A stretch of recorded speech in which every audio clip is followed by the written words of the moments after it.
सलाम, नमस्ते, सत श्री अकाल। मैं हूं रजा और आप देख रहे हैं रजाग्राफी की middle east special report. Israel को जोर का तमाचा साउथ अफ्रीका ने दिया है। साउथ अफ्रीका ने इजराइल के एम्बेसडर को लात मारकर भगा दिया है। साउथ अफ्रीका का कहना यह है कि हमारे ही मुल्क में रहकर इजराइल के एम्बेसडर का बर्ताव सही नहीं था।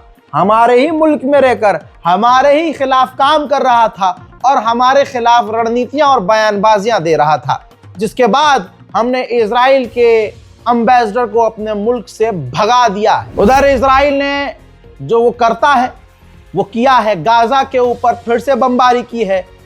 काहे का सीज फायर है, दुनिया देख ले। ये अरब के हिजड़े, ये मोहम्मद बिन सलमान हिजड़े की औलाद, आप देखिए ना ये बैतुल मुकद्दस पर बोल रहा है, ना इब्राहिम मस्जिद पर बोल रहा है, ना ये फिलिस्तीन पर हो रहे कब्जे पर बोल रहा है, ना ये वेस्ट बैंक पे बोल रहा है। सीज फायर इजराइल तोड़कर गाजा पर हमले कर रहा है। 24 घंटे में 3 से 4 लोगों को मार दिया है गाजा के अंदर, लेकिन बिन सलमान और तमाम अरब देश हिजड़ों की तरह खामोश बैठे हैं। ऊपर से ये अरब ईरान से भी किलसते हैं। ये भाई साहब क्या बताऊं, ये वो वाले मुसलमान हैं जिन मुसलमानों ने करबला में हुजूर पाक सल्लल्लाहु अलैहि वसल्लम के नवासे को कत्ल किया। वो भी तो मुसलमान थे। वो कौन से हिंदू थे भाई जिन्होंने करबला में अहले बैत के घराने को कत्ल किया?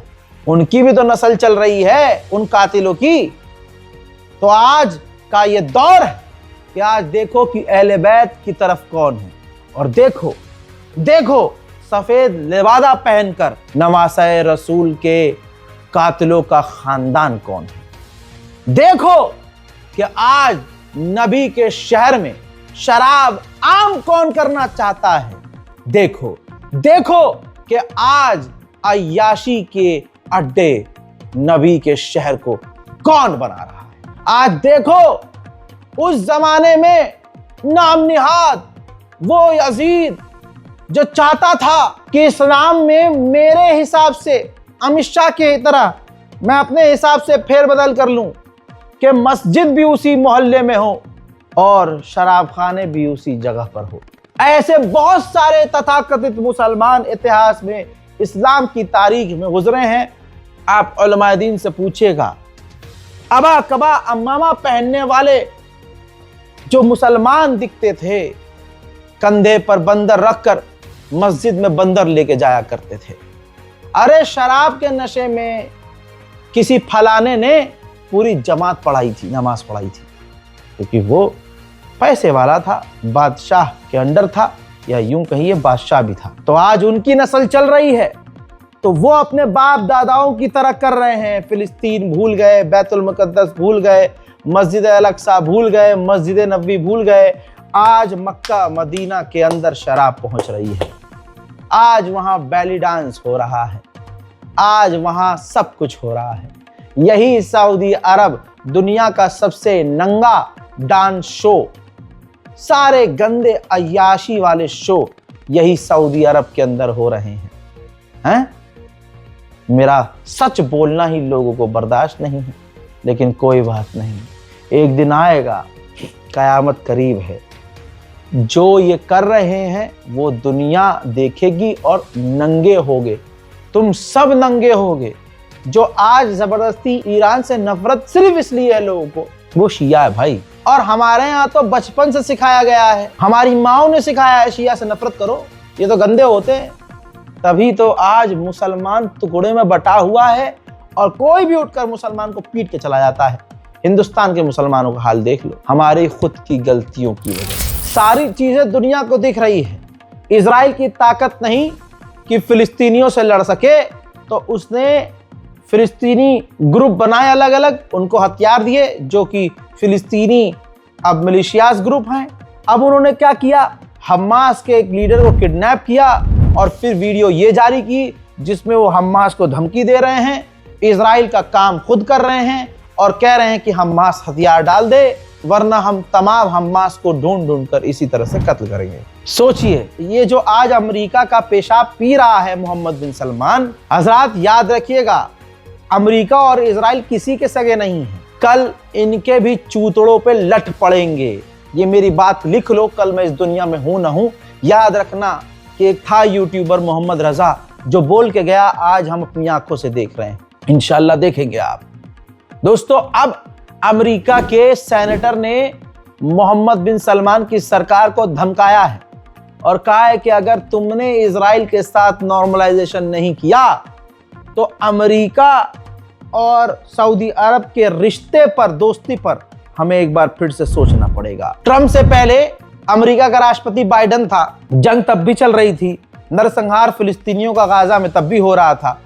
तो उस वक्त अमेरिकी ऑफिशियल ने मैसेज भेजा था बाइडेन को कि भैया इजराइल गाजा के अंदर खतरनाक तबाही मचा रहा है। तो जो अमेरिका की एम्बेसी खुद इजराइल में थी, उसने मैसेज लिया और बाइडेन तक दिया नहीं, बाइडेन तक जाने नहीं दिया।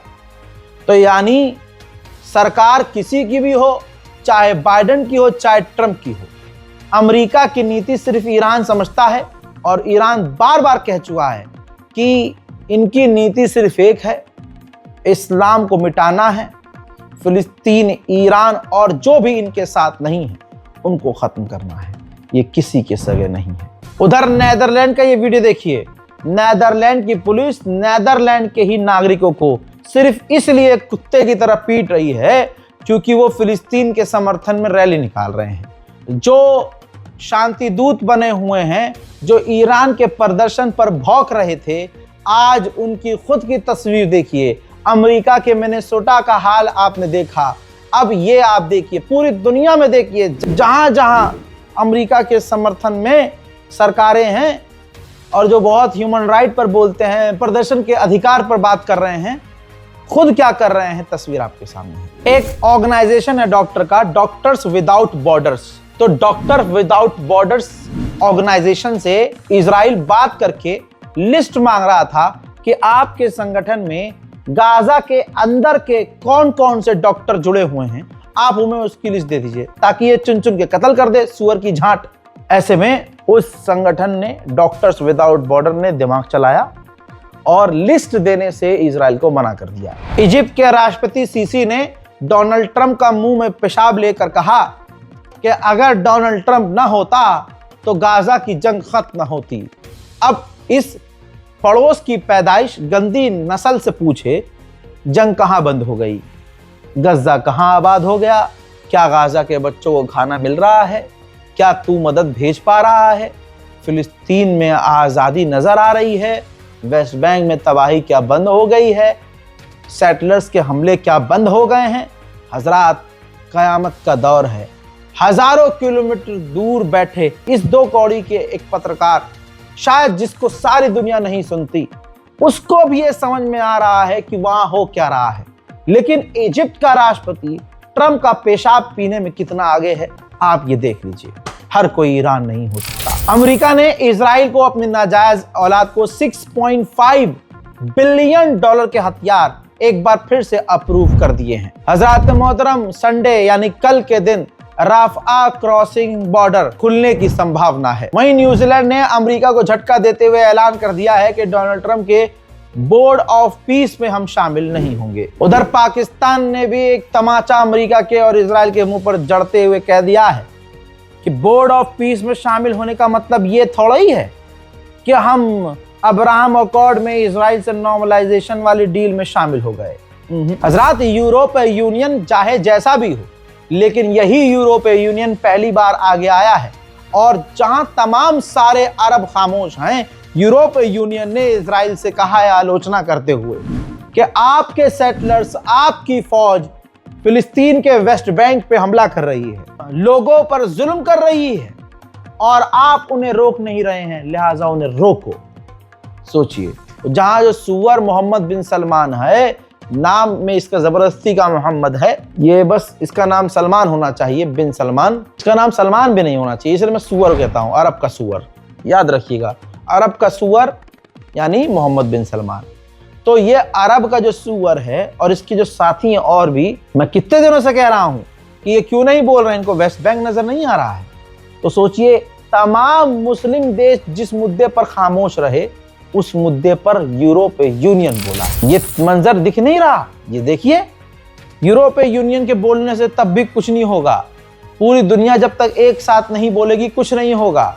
देख लीजिए दोस्तों, जब अरब को फर्क नहीं पड़ रहा है कि उनके खानदान पर किस तरह के हमले हो रहे हैं, उनके भाइयों पर किस तरह से, ये वेस्ट बैंक है दोस्तों, सेटलर्स फिलिस्तीनियों के ऊपर लगातार हमले कर रहे हैं वेस्ट बैंक में, और ये रोज की तस्वीरें हैं, रोज ये हो रहा है। हजरात, भारत का एक समाज और इजरायली कट्टर नफरती यहूदियों की हरकत एक है, बल्कि वो ज्यादा हरामी है, क्योंकि जब मौका लगता है, ऐसी बहुत सारी वीडियो आपने देखी है कि अंधभक्त इजराइल और अमेरिका की गुलामी की, तो डोनाल्ड ट्रंप ने इनका मुंह में जो है अपना दे के मुंह दिया, पेशाब कर दिया, तो ताऊ ताऊ करते हुए मुंह साफ करके वहां से भागे।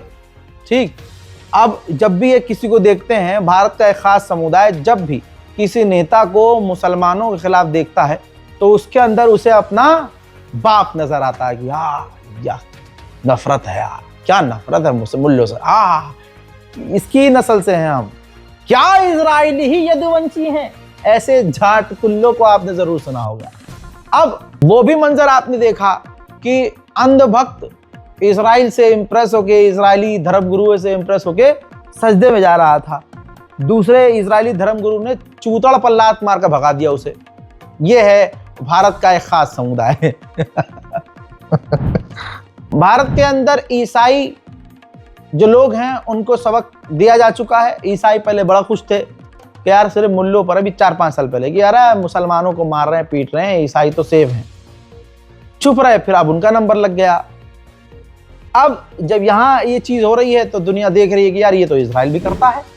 देखिए भाई, इजराइल के अंदर जेरूशलम में जो चर्च है, ईसाइयों का जो धर्म स्थल है, एक खास समुदाय, भारत में जो खास समुदाय है, उसी के ही स्टाइल में यहूदी भी चर्च के सामने थूक कर जा रहे हैं। बल्कि इजराइल के जो यहूदी हैं वो भारत, मतलब क्योंकि भाई वो यानी इजराइल भारत के खास समुदाय का आइकॉन है, और वो आइकॉन तब तक रहेगा जब तक डोनाल्ड ट्रंप ने जैसा इनके साथ नहीं किया वैसा इजराइल ना कर दे। याद रखिएगा, ये लोग अपने सगे बाप को छोड़कर हर उस व्यक्ति को अपना बाप बना लेते हैं जो मुसलमानों पर जुल्म करता है, ईसाइयों पर जुल्म करता है, जबकि वो गाय खाते हैं, लेकिन उनको फिर भी अपना बाप उनमें नजर आता है।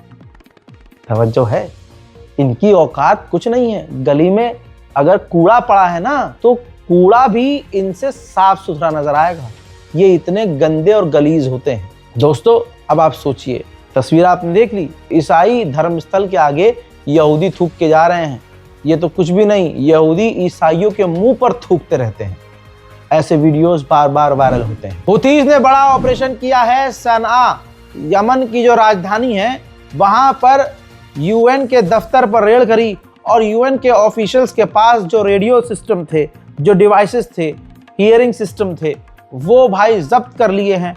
और कहा जा रहा है कि कई सारे यूएन के ऑफिशियल्स को भी किडनैप किया है। वहीं इजराइल ने लेबनान पर खौफनाक खतरनाक बड़े हमले किए हैं। याद रखिएगा, मंजर दिखाने से पहले एक बार फिर से याद दिला दूंगा कि कहने के लिए लेबनान में ये सीज फायर है, और सीज फायर के बाद इजराइल के हमले ये हैं, तो ये कैसा सीज फायर है?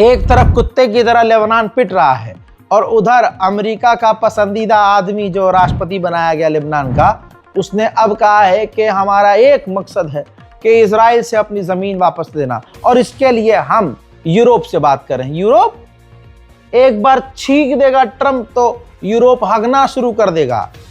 अरे तुम्हें बात करनी है तो ट्रंप से बात करो डायरेक्ट, हिजबुल्लाह को छूट दो, अपने लोगों से कहो कि सेना में शामिल हो और लड़ो इजराइल के खिलाफ। लेकिन हो ये रहा है कि यही दोगला आदमी जो लेबनान का राष्ट्रपति है, हिजबुल्लाह से हथियार छीन रहा है, अपने लोगों के बीच में अमेरिका और इजराइल की तारीफ कर रहा है? तो फिर मुझे अब फिर सामने से इजराइल इनको पीट भी रहा है। यह औकात है। पूरी दुनिया के लिए खतरा है अमेरिका इजराइल। आपको याद है ना वेनेजुएला में क्या किया अमेरिका ने? ऐसे ही क्यूबा, मैक्सिको, कनाडा सब अमेरिका से खौफ में है। ऐसे ही इजराइल पूरी दुनिया के लिए खतरा है। जैसे अर्जेंटीना में आग लगी जंगल की, और वो आग किसने लगाई? इजरायली आईडीएफ ने, जो कि भाई साहब इतनी फैल गई कि अभी तक धुआं निकल रहा है। और भी आसपास के देशों में ऐसी ही घटना देखने को सामने आई। अब खबर यह है कि सीरिया के अंदर हवाई जहाज से इजराइल कोई संदिग्ध केमिकल गिरा रहा है, जिससे सीरिया की जमीन बंजर हो और खेती बाड़ी ना हो सके, और इजराइल कहीं ना कहीं इस पूरे इलाके पर कब्जा करे। अब जो लोग इजराइल के समर्थक हैं, याद रखना कल तुम्हारे भी चूतड़ों पर क्रांति इजराइल लिखेगा।